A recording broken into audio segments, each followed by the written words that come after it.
What's going on, advocates? Welcome back to another edition of the Black Mental Health Podcast. I'm your host, Reg. Joined today with me is, again, I give people their flowers, Young Legend. And Young Legend, because even just getting this interview together is because it's a busy person in the room, and I'm happy to have her on the stage. But I don't introduce anybody because you worked hard for your credentials. So I let the people introduce themselves and give people a reason why they need to listen. Well, thank you so much. I am so happy to be here with you, Reginald, and with all of you who are listening. Thank you so much for having me. My name is Tamar Blue. I am the founder and CEO of Mental Happy. Mental Happy is a health tech platform that allows health professionals and wellness professionals facilitate safe online peer support groups. So we have been around for quite some time. We are based in San Francisco, California. And, with May being Mental Health Awareness Month and, June being Men's Mental Health Awareness Month, when I started doing this work, we didn't have men's mental health awareness. So I'm really glad that we can spend these couple of months really focusing on, what mental health is and what it isn't, and even how day-to-day life events can impact your emotional well-being. You don't have to really be diagnosed with anything to really put your mental health in the forefront. Health tech, and salute to you and all the work that you're doing and will do. And I wanted to ask, like, just starting out, did you ever imagine, I just looking up the research and doing your history and being over the game 20 years, did you ever imagine that you would get to this point? Like, is this what you would have been doing when you got older? No, and it's funny because I used to really worry a lot as a kid as to what I was going to do as an adult. I have actually been in like the peer support group space since high school. Wow. And it was just really a thing that a friend wanted. She asked me if I'd be interested in doing. It was like I believe it was called like school safety. It was a program, it was a peer support group program where we matched upper high school people with like lower high school classmates who maybe feel bullied, or they're maybe new to school, just so that they can have someone maybe to walk them from class to class, or someone to sit with them at lunch. It was just a tiny little ambassador program that I participated in, ended up being the president of, and then my very first time being written up in a newspaper article was about this peer support group that really started to get adopted by other high schools because of the work we were doing. It was also during the times of like, there were like a lot of mass shootings and things of that nature. So the program was seen as a way to kind of intervene with kids that may feel alone. Wow. So you didn't know it then. You were doing your version of it 20 years Right. ago. That was just a babyer version of what you're doing Right. today. Yeah. Honestly, I sometimes forget that it started that way. Do you have that newspaper clipping or anywhere to, like, just save it so you could post it up somewhere? Yeah. I do or my parents do. Okay. It's somewhere, yeah, for sure. So what is that process like? I have a friend that's doing work within the tech and like educational space. And he been out Silicon Valley and was like meeting with VCs, and actually still meeting with VCs, and venture capitalists, for anyone that didn't know. Mhm. And being a black woman, or being a black woman and going in that predominantly white male space, what was that Mhm. experience like for yourself? Yeah, so I'm so happy to see so many different organizations where people look like us. Like I said, Mental Happy started like 6 years ago. When we started out, like no one looked like us, my founder and my co-founder and I. And we were talking about emotional well-being, and we were talking about like mental health, and we were Black people talking about it. So it just seemed weird to everyone. And I think initially we weren't taken as seriously. Mm. We made, at the time, we had a product that was like wellness kits for emotional well-being, just tips and tools inside those boxes to really help people, things from like journals, how to practice gratitude, how to start a gratitude jar, how to write motivational letters to yourself on days that, and keep them for days that you're down. So, and it wasn't taken seriously at all because, it was just like two Wow. Black kids talking about mental health and, putting together these like wellness kits. And it wasn't until we started really garnering attention from like larger organizations that found this teeny tiny little startup and was like, hey, could you do this, these wellness kits for our employees? And we started mass producing like these kits for large organizations that had, thousands of employees. Like I think the largest customer we serviced had like 9,000 employees. Mm, Um, and then that transition to, okay, how do we, really go beyond just the boxes and help people make continual improvement to their lives day to day. And that's when we moved out here to San Francisco. We got accepted into Y Combinator. We were then definitely taken very seriously because mm, Y Combinator is a very prestigious startup accelerator. For those who don't know, they are really responsible for some companies such as like DoorDash, Airbnb, some of your favorites, and of course now Mental Happy. yes. But yeah, it representation in the space from not just the providers, but also people who are starting the company was definitely non-existent 6 years ago. 6 years. So, and I believe you said it actually got into fruition in late last year, in 2021, but it's been in development and gaining momentum over the years. Talk about like you can see it, but you got to wait the 6 years for it to actually meet reality. Talk about that journey, because I don't want to say did you ever give up, but if it is in there, you can share that. But just staying with a dream, even though it's not in reality. Yeah, that's that's a good point.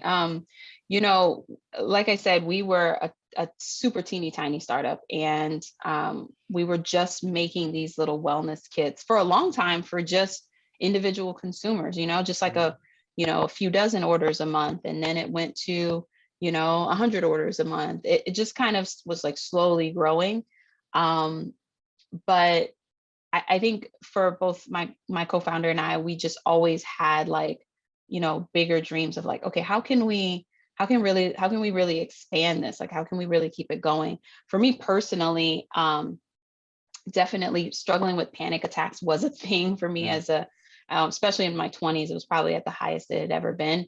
And yeah, the entrepreneurship journey can be emotionally daunting, right?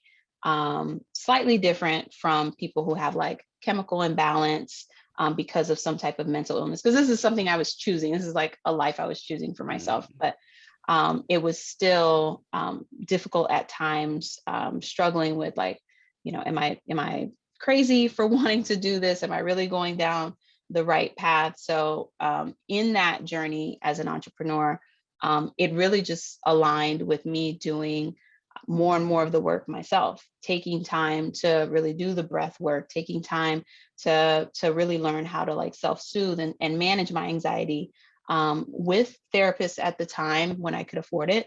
And Okay. when I couldn't afford it, which is one of the reasons why we created Mental Happy, is figuring out how do we get this meaningful help without it costing $200 for a 50-minute session.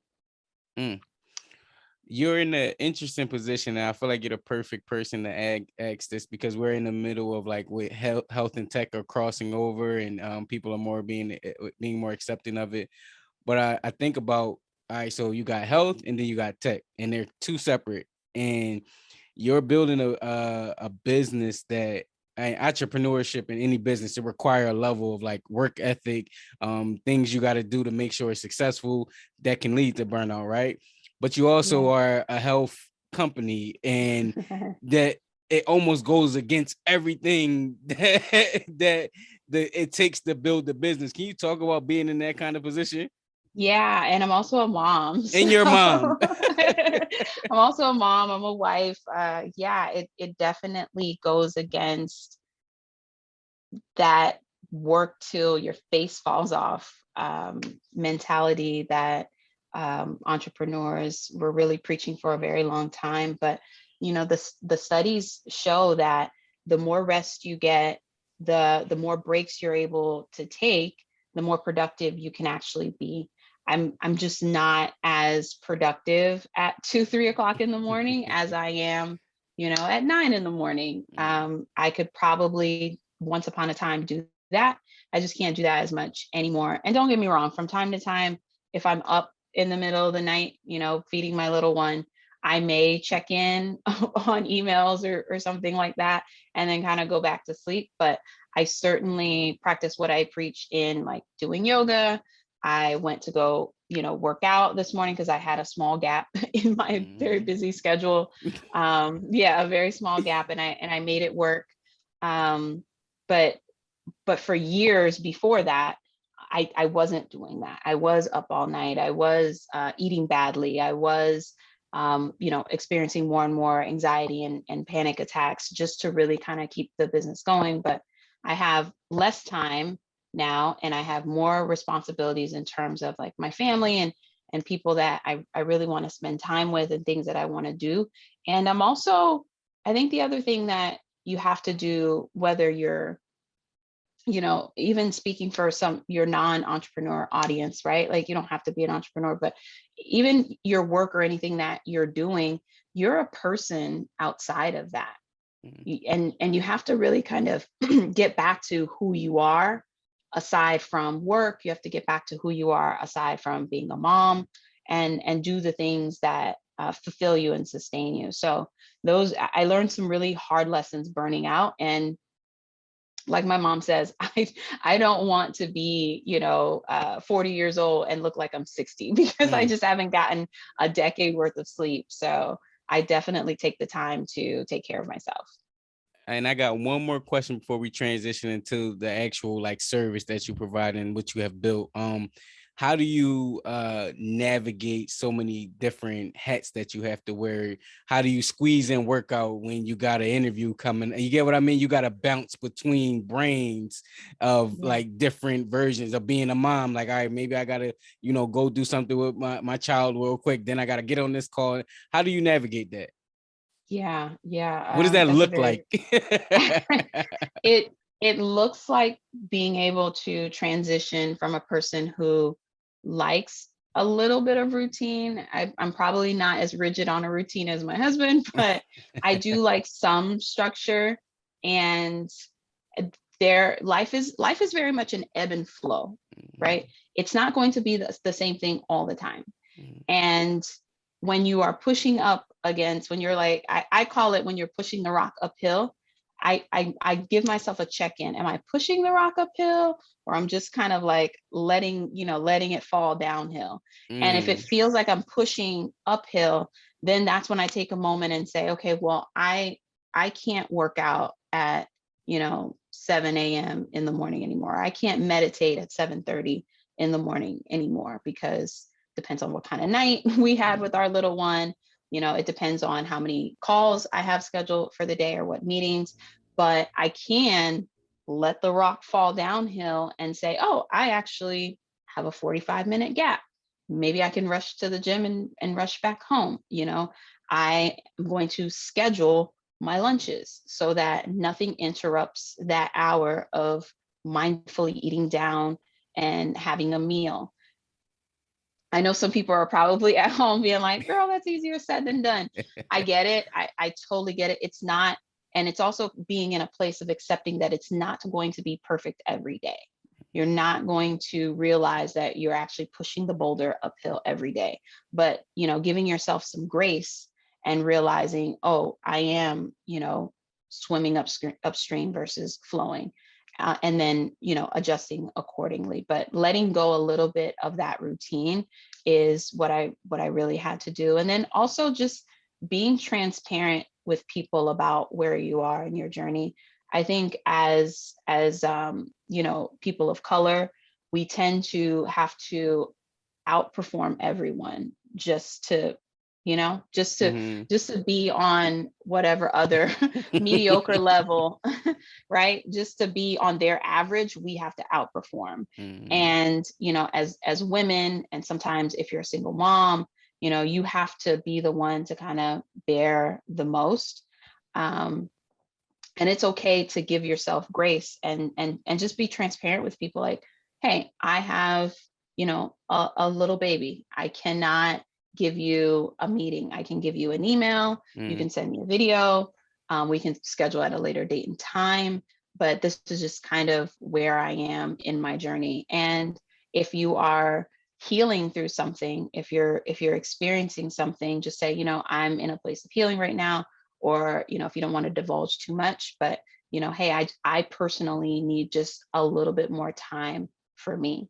Mm. And I think people relate to that honesty a lot more than we think. Sometimes we don't want to be that vulnerable about what our situation is. Wow. And I think that vulnerability was one of the reasons it led you to build this wonderful company that everyone should be in knowledge of. Talk to me about Mental Happy. Yeah, this is the work I and my team really enjoy doing. Like I said, this is a health tech platform that we really just kind of came from a place of just the company growing. We started running these small peer support groups through Facebook, and it was growing. It grew to, I think, something like, when we saw that we had like 16,000 people following us, and then we had 60,000, and then we noticed we had like 90,000 people wanting to join these peer support groups. We were like, we're kind of on to something. Mm. And all of the peer support groups, what we were doing differently, what we still do differently in the market, is that we allow people to come from a place of not feeling like whatever they're experiencing mentally or emotionally has like a hold on them, or you're diagnosed with something, but maybe you're just in a different life transition period, right? Maybe you're navigating a divorce, maybe you're navigating a new illness diagnosis, and you're really just wanting to find people who understand what you're going through and can relate, can offer advice, can uplift you, can share a laugh with you.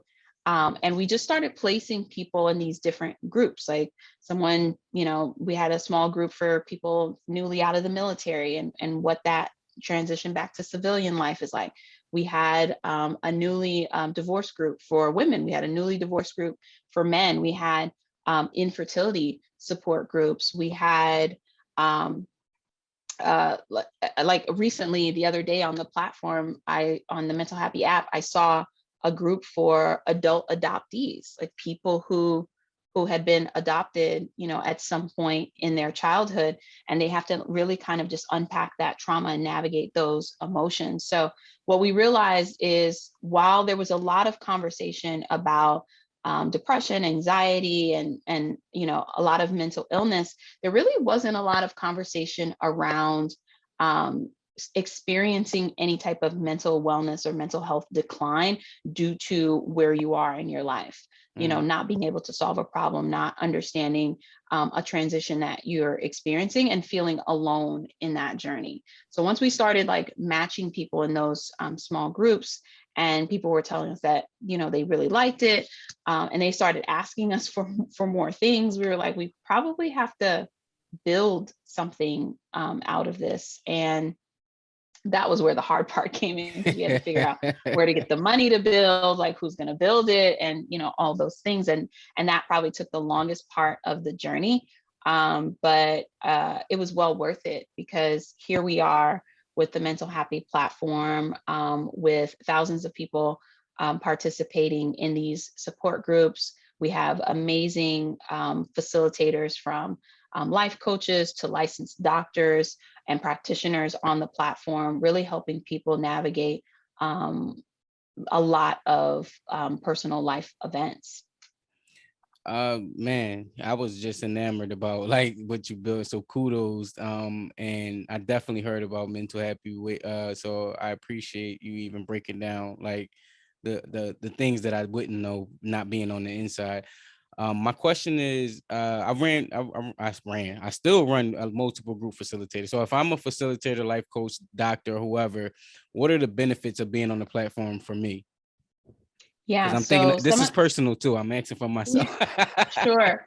Some of the things that we've heard from our some of our customers on the professional side is a couple of different scenarios. They are, let's say, a professional who has a private practice, and their private practice is maxed out, like they're completely booked. They can't take on another person, and they're professionally kind of burnt out, really, Mm, and they want to offer more services, but they can't. So the online peer support groups are a way for them to, host workshops, see more people at a time, and then see people in a group, right? Because the groups do meet on either a weekly or bi-weekly, some of rarely on a monthly, as few as a monthly basis, but some of them do. And it's a way for them to answer general questions, teach things, and really expand their practice online. Because even if you're licensed in a state, being running these peer expert-led peer support groups across state lines is okay, because you're not doing the one-on-one practice. okay. And how do And it's you also for, and it's I'll also add, it's also for people who, let's say you're in a scenario where you are a wellness coach, you're a life coach, you don't have a doctor or a PhD or anything like that. We do accept those type of professionals as well. We're even also taking a closer look at survivor stories, or people who just have a lot of experience running peer support groups will oftentimes go ahead and give an approval to start a group on the platform as well. So the benefits are, you have people all in one place. You're able to receive payment from individuals on a monthly subscription basis. So if you were running a group on another platform and having to chase people down, or Venmo me or PayPal me for money, you don't have to do that with our platform. People are able to pay any amount that you have for your group. Some groups, charge people $5 a month, $10 a month, $20 a month. It's totally up to you. And you can also have a schedule to meet people. You can post your resources and video links online, and you can also facilitate chat online. So it's a great way for them to expand their business if this is your sole business, or it's a great way for practitioners for this to be an extension of their business. We also work with larger organizations the same too. It's an extension of like their behavioral health outpatient facilities. Wow. One question that's popping up as your platform evolves and all of the work that your amazing team is doing, what do you see? And it's a twofold question, so you can answer them both together. Where do you see the health and wellness, field as far as when you're combining it with technology in the next 5 years? And then where you see mental happy being in that, ecosystem in the next, like, future wise? Like what's a perfect vision for Tamar in the future? Mhm. Yeah, I think health and wellness. Tamara, I'm sorry, I said the name wrong. I'm sorry. No, it's okay. It's okay. I accept both. Um, I think health and wellness is going to expand in a way where we are less reliant on someone having gone to medical school Mm, for, forever to help us out with something. I think it's going to evolve more to people getting like certifications and smaller amounts of school to do something, or no school, especially in the mental health space. I think there's a lot of information online that people can use to facilitate, teach, coach, and help guide individuals. I think where we're lacking is the manpower to do those things. mm, There's only so many therapists. There's actually only 30 licensed therapists per every 100,000 people in just the United States. wow. And 30 people couldn't possibly service 100,000 people, right? Um, and those numbers were like pre-pandemic, and it's only exploded ever since then. So I think we're going to see the mental health space shift in more people like survivors, more people who are guides, life coaches, and leaders who are taking on the task of helping people along their journey through the expertise that they have, through the life events that they've lived and what they've learned. And I also think with the rising cost of health insurance, people we're going to see the health tech landscape change in these type of subscription based health services where people are willing to pay $20 a month for something versus hundreds of dollars a month for health insurance and that they never use, right? um, and services that they never take advantage of. So I think it's going to shift in that regard. I also think that we're also going to start seeing these platforms like Mental Happy servicing different countries and different languages, which is really something that we're hoping to do very soon. And that's that's actually what I was going to ask you next, because even with my podcast, I went, of course, wanted to start it to interview the Black community, and I'm coming from Philadelphia, so I'm Philadelphia based, hood story, whatever the Right. case may be, right? But then I'm realizing Black is just not Philadelphia in the hood. Black is all over. Like we get Yeah. a Canadian experience, we have a actual African experience. I'm a first generation American, so a Caribbean Me experience, too. and so I'm thinking about, all right, maybe I need to start bringing more of them so that way we can have the conversation. Where does Mental Happy fall in that when you say different languages? Like, how do you see the platform evolving in that capacity? Yeah, that's a great point. I'm also first generation born here in the United States. My parents are originally from Haiti, Okay. and so I definitely have that West Indies C'est background, Caribbean passé. background. Right, right. And yeah, I think what I like to do and how Mental Happy fits in that is that I like to look at people's backgrounds and experiences on the platform. I think the more diverse group leaders that we have, I think when we have a broad representation of Black, right, not just Black here in America, but all the diasporas, when we have a broad representation of Latinx and Spanish, a broader Asian community, LGBTQ community, trans community. I think the more we can have as many support group leaders look like the people we want on the platform, then we'll have a place where people truly feel safe and welcome. What I am seeing in the market and the reason why we started Mental Happy is that, like I said, we looked around and we didn't see anybody that looked like us. And lo and behold, there were other, races, groups of people, categories of people, backgrounds of people that also felt the same. Um, it was very much led by, a white guy, um, four white people or four white women.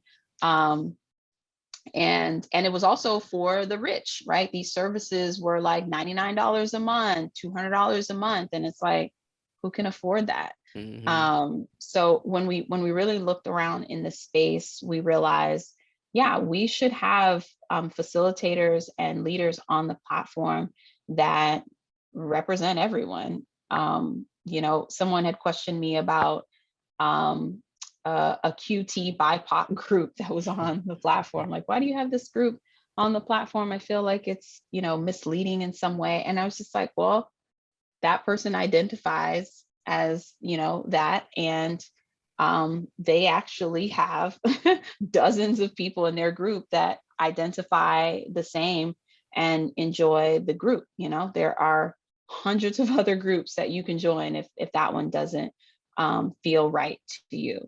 But we're not in the place where we're taking down groups because people don't feel represented. There's plenty of other groups, and if there's not, we have a thing where we allow you to suggest a group, and then we go out and find a leader that would like to start up a group like that. Listen, I'm telling you, I got about 3-4 years of experience running groups. I run a men's group every Sunday. The way you pitching, I know you're not pitching it, but it sounds it sounds like good to me. Like I'm ready to say, all right, where do I sign up at? So I'm definitely Yeah, excited to even share it as a resource for healing to my community and audience. yeah, and what I personally love being, first generation born in the United States. I my first thing as a kid was I used to like sell lemons door to door. Like I've always been interested in business I used to shovel and snow. Right, and making money. So I really enjoy having a platform that helps people really have a way to, work remotely, have a little bit more financial freedom, and also be making an impact in people's lives. I mean, just running a group of 75 people, even if you were, charging $10 an hour, $20 an hour, right? Even for health services, it's $1,500 a month for that support group leader. That allows them to have more time with their family, feel less pressure of having to see people, one on one, and really do it remotely from anywhere.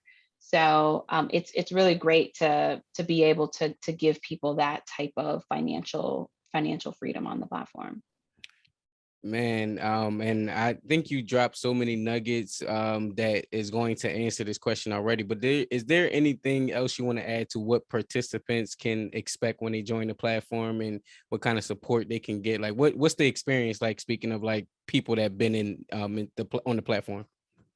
Yeah, so I can't answer this because I've attended some groups just to see what it's like, right? Just from the other members' perspective.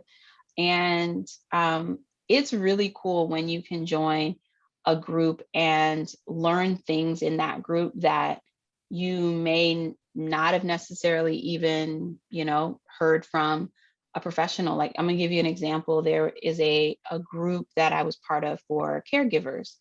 And I was just kind of in there as a fly on a wall, making sure, people feel safe and they're okay. But it was just nice to see people having conversation with other members saying like, hey, my mom's back home from surgery and the doctor says, we should be mindful of XYZ. Is there anything you guys think of if, you brought your parent home from surgery? Because this was a caregiver group for like adult people who had to be caregivers to their parents.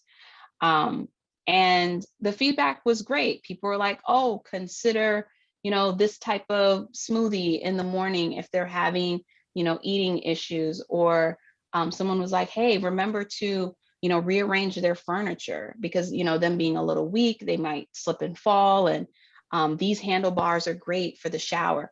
And it was just like all of this information that, yeah, the doctor tells you take this medication at this time, your follow-up appointments is this and that. But the group gave them real life, right? Like Right. once you, like kind of like me, when I just had a baby, I was in a mom's group. And yes, our midwives gave us like all this great information, but the being in the moms group was like real advice, like, tell someone, schedule Firsthand someone to do your experience. laundry, and I Hmm. didn't think about that. Like, wow, okay, have a friend like just come by and do your laundry, or tell your friends to schedule meals for you in advance, and then you can just have the meals delivered so that you don't have to like worry about cooking or anything like that. So um I think the groups provide a sense of like community and support that sometimes even like your family members, if they're not going through the same thing, they love you, but they just don't know. Nah, man, that is beautiful. And I had another question, but I was so listening to it And that I then could. the platform is also available. The other great thing for members is that it is available on Android and iOS. So you can have it in your phone everywhere you are. Man, that's phenomenal because it just provides an instant resource and access that people probably are like searching for. I do remember the question. And the question is, I just lost it again. Whatever. Oh, here we go. I got it. So if I'm not Mhm. looking to join a support group, but I want to support the platform, you as a person, like they're listening, like, man, I don't need no support group, but I want to help. What can supporters do to help contribute to the success of Mental Happy? See, I knew Oh, it was that's in there awesome. somewhere. It was in. Trust me, I am having more and more days like that. Like, what was I gonna say? Um, yeah, so you can, if you're interested in, we have so many like first of all, I just want to say shout outs and thank you to just all the supporters that we've had over these years of building Mental Happy. We have some people who have been following us from the very beginning. So shout out to them, just very thankful and grateful to them. Those people are super fans, always sharing and talking about what we're doing and what we're building. Those people and individuals, 2 years ago, we gave a lot of those super fans an opportunity to own shares in the company and invest in the company pre-IPO. Because, like I said, I really, really believe in providing people financial tools and opportunities to, grow financially in the way they want to, succeed financially in the way they want to.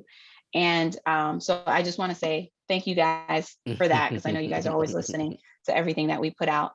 But yeah, definitely same goes for this new audience, right? If you are interested in following our journey, you can follow us on Twitter, on Instagram. We're on LinkedIn as well. I don't know all the links, but I'll give them to Reginald to share with this podcast. Maybe he can flash it up at the end.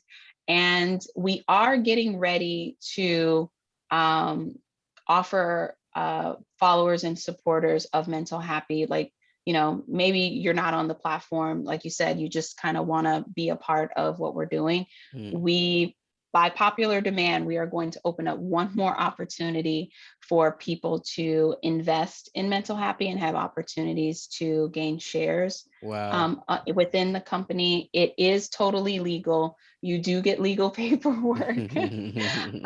We really do update you quarterly on how the company is doing. So it's a great opportunity. It will be on startengine.com/mental happy. Reginald, I'll share that link with you. And when this goes live, you can have the link as well. Okay. And yeah, it's great. And we're also giving people just a chance to really get insider view on what we're doing as an investor. So if you're interested, you can definitely invest at startengine.com/mental happy. And I'm on Twitter. My DMs are always open on Twitter. And yeah, thank you guys so much. This has just been an incredible journey with Mental Happy. And it's really because of people supporting what we're doing, sharing it, talking about it, and participating any way we can. I was going to ask you if you had any final words, but I think you're such a pro that you just added everything that I was going to add, you were probably going to say anyway. So on that note, please share this episode with somebody, share the Mental Happy mission and everything. Let them know in the comments why this whatever she said was good. Leave a quote on iTunes, on the podcast page, because this needs to be shared with as many people as possible. And last but not least, please remember that this platform has never been about being a replacement to therapy. It's an alternative place where people share therapeutic stories. Thank you for listening. Thank you.